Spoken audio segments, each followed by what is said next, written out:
نو تنخواه چې دا دې لپاره پول نه چې دا سړي 100% د سړي ځان لګي په دې کې لږ سړی په ځان باندې لګوم 290 ګرام چرس 130 ګرام هیروین 97 ګرام اپیون او 107 ګرام آیس چې کوم دام ریکور کړی دي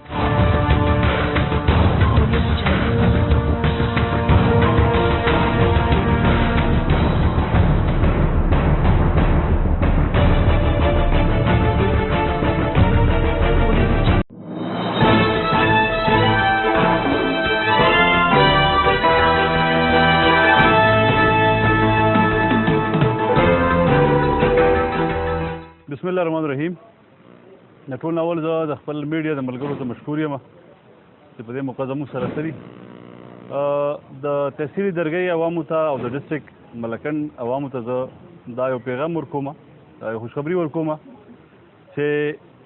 کله هم داسې څه ناخوشګوار واقع راغلی دا د کرایم په شکل کې د جرم په شکل کې نو ملکنډ لیویز چې کوم دی بر وخت ریسپانس کړی دی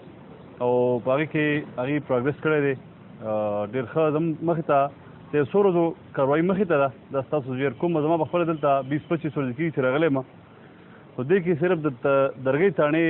د څوکۍ چې کوم زموږ کاروایي ده چې پوسټ کمانډر صابر په نګرانۍ کې په مشرۍ کې دلته شوې ده پرون ورځ موږ ته یو ډبل 302 کیس کې ملزم موږ ته پکار و چې ملزم شاه زمان ولد حیدرخان د شریف آباد اوسېدونکی و هغه ډبل 302 کې موږ ته وانټډ هم و دې نه علاوه هغه د زنا په مقدمه هم د خلاف وه نو هغه پرون صابر رحمان او د هغه څخه خپل چې کومه نور سټاف دی هغې په هغې باندې بر وخت وزیرآباد په حدودو کې چاپه لګولې ده هغې ګرفتار کړی دی د هغې نه یو کلاشنکوپ او د هغې څخه چې کوم دی 14-15 دانې کارتوس دا یې ترې ریکور کړي دي او سړی ستاسو مخې ته دی دې سره سره څلور د شرابو څښونکي یو ملزمان دي هغې هم نیولي دي هغه هم ستاسو مخې ته ولاړ دي د هغې خلاف هم FIR شوی دی دغه شان د ناکهبندۍ په دوران کې په دې څو ورځو کې مخکې داسې کار شوی و چې دلته یو دوه ملزمان دي ستاسو مخې ته دي ثاقب او نادر چې د نصیب الرحمن زامن دي د سلګرو باندې څو ورځې مخکې هغې دلته د تاڼې باندې هوایي فایر کړی او بیا په هغې باندې صابر رحمان او دغه څه کوم نور سټاف و هغې چاپه ولګوله او هغې ګرفتار کړل د هغې سره 2 تمانچې هم دیو ریکور کړي دي د سره سره په دې یو هفته کې د درګۍ تاڼې زموږ نه پرې 8 تمانچې یو کلاشنکوپ 65 دانې کارتوس 290 ګرام چرس 130 ګرام هیروین 97 ګرام اپیون او 107 ګرام آیس چې کوم دام ریکور کړي دي او دې نه علاوه د جوارۍ یو دوه FIR مقدمې هم جوړ کړي دي په 5 او 6 DO کې هم په هغې هم کسان ګرفتار شوي بیا هغې جوړېدل شوي و هغې ته بیا سزا میلاو شوې ده دغه شان 20 چې کوم دي دیو ته د انسدادي کاروایي دپاره درخواستونه راغلي وو په هغې باندې دیو کاروایي نه کړي دي او 15 راضینامې دیو کړي دي په دې لږو ورځو صابر رحمان چې کوم دی یو نوجوان کس دی او ظاهره خبره ده چې د درګۍ تاڼه چې کوم ده دا د دې تحصیل هیډ کوارټر دی د دې څه ایره ډېره غټه ده هغه ورتیر علاقه ورسره ده بیا که تاسو وروسته وګورئ دغه ګړۍ اریان کوټ د قید آباد سره لګېدلي دي حدود په دې بل سایډ باندې هغه کوپر ته رسېدلي که تاسو په سیده جوړ سایډ باندې وګورئ نو دا د حدودو په لحاظ سره د کرایمز په لحاظ سره د آبادۍ په لحاظ سره دا له ټولو نه غټه تاڼه ده او دا له ټولو نه غټه ذمهواري ده نو دې سړي ته مونږ دا ذمهواري ورکړې ده او د اوسه پورې الحمدلله مونږ ته مطمئن یو ډېر په ښه طریقه باندې دا خپله ذمهواري چې کوم ده نباوهي او مونږ په خپله زه دلته په خپله چاپول زم په خپله چې کوم دي کې ریډز کولي کې د شپې د ورځې زه ورسره په خپله باندې هم ورسېم نو مونږ مطمئن انشاءالله او ټایم په ټایم مونږ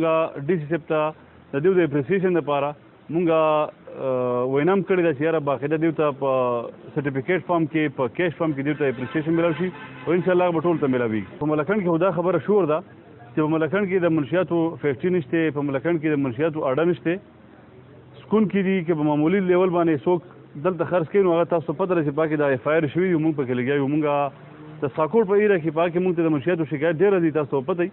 او په هغه کې ما په خپله باندې هلته کاروایي کړي دي په هغه کې مونږ تقریبا په دې لږ ټایم کې 8-10 کیلو چرس مونږ ریکور کړي دي داسې پکې تقریبا 60-70 لیټر مونږ د 18 آیس وغیره داسې مونږ ریکور کړي دي کمپیریټیولی چې کوم دی چې مونږ موازنه وکړو هغه ایریا کې لږ د منشیاتو هغه چې کوم لیر دی هغه سوا دی خو انشاءالله هلته زمونږ چې کوم پوسټ کمانډر دی هغه هم ډېر تکړه لږ دی نورزاده هغه هم ښه ټیک ټاک کاروای نه کوي او زه په خپله هم دغسې چاپولو ځم انشاءالله ډېر زر د منشیاتو باندې زمونږ زیرو کمپرومایز دی زیرو ټالرنس دی که څوک هم په دې ګن کې انوالي نو هغې ته زه بالکل دا وارننګ ورکوم چې دې دندې نه واوړئ ګنې د هغې د کور به هم بېزتي کېږي د هغې د دننه به بېزتي کېږي او د هغه به پخپله هم بېزتي کېږي نو انشاءالله د دې خبرو اترو مطلب دا و چې یاره مونږ ملکنډ لیویس چې کوم دي دا د یو فورس هم کم نه دي انشاءالله او د محدود وسایلو باوجود دی ډېر ښه پروګرس کوي ډېر خلک یا دي او انشاءالله مونږ دا تهیه کړی ده دا عزم کړی دی چې په دې تحصیل کې څومره کرمینل خلک دي چې تحصیل ماحول خرابوي لا ان اډر سچویشن پیدا کوي انشاءالله